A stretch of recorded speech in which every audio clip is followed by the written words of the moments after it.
And when the president has shown up in these states, Democrats are suddenly finding themselves busy and making it clear Obama does not want to see them. The White House, when they look down the front lawn, the last person they want to see coming is me.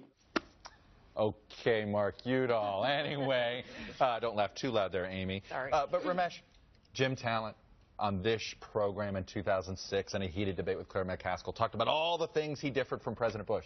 He lost. Blanche Lincoln in 2010 talked about all the differences she had with President Obama. She lost. The strategy, it never works. It's a strategy that's always tempting and never works.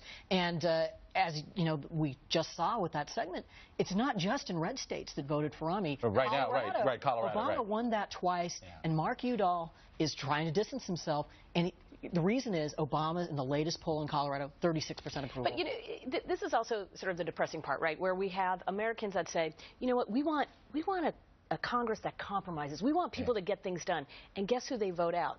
The people who are the compromisers. Right. When those people that you just mentioned in the package, if they lose, there's nobody for Republicans to go to compromise with. They're not going to have it. Right. They're not going to have any deal. The moderates are gone, and it happened in 2006 when Democrats attached everybody to Bush and said they were terrible. And even though voted 95% of the time. The ads are almost identical right now. They're Crossroads all the same. are running almost the same ads. That's how we get the Congress we get, which is if you want to push those people out, that's fine, but they're actually the people who are compromised. And near the irony here is, okay, so you're Mark Pryor. You're doing everything you can to distance yourself from Obama, but the only way he wins Arkansas is if African Americans turn out in a bigger way around the Delta than they have before.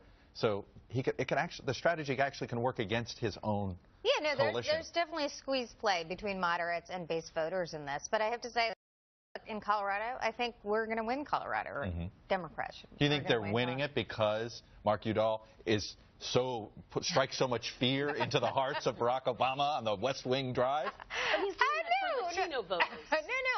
Look, I think there's a dissatisfaction in the country, right? And unfortunately, the president is facing that and feeling that, and people are taking at it against him. But they're also, look, it's not like the Republican brand is doing so well. People love the Republican Party. It's really a problem of two parties, and it's an anti-Washington mood, not just anti-Obama. Well, there's no doubt, but Stan, voters have a BS detector.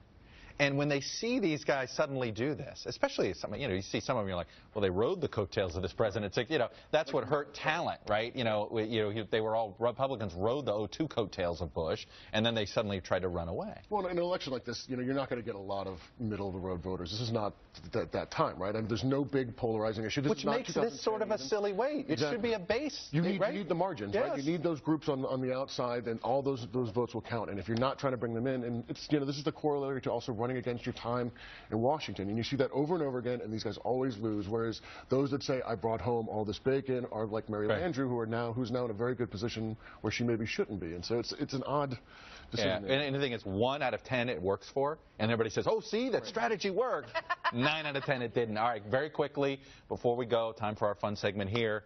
What everyone in Washington knows but isn't saying, this week it is Joe Biden. He's not running against Hillary Clinton, and yet the media teases it as if he is. The sitting vice president of the United States. I understand that, but he's not running against Hillary Clinton. Usually what we know he's not running against Hillary Clinton. That's true. But we pretend. Am I wrong? It would be so great. Well, see, that's what it is. It's like, it's reporters. This is really on you. Like, you guys cover it, right? So it's really a media issue. Premise, you'll be shocked if Biden challenges Hillary? I would be surprised, but, things happen in politics. Ramesh, this is reporters cheering for a story. It's not based in reality, correct? The alternative is that we spend the next 2 years talking about Hillary Clinton's inevitable nomination. And so that bores you. See, we're now playing into the stereotype that everybody thinks.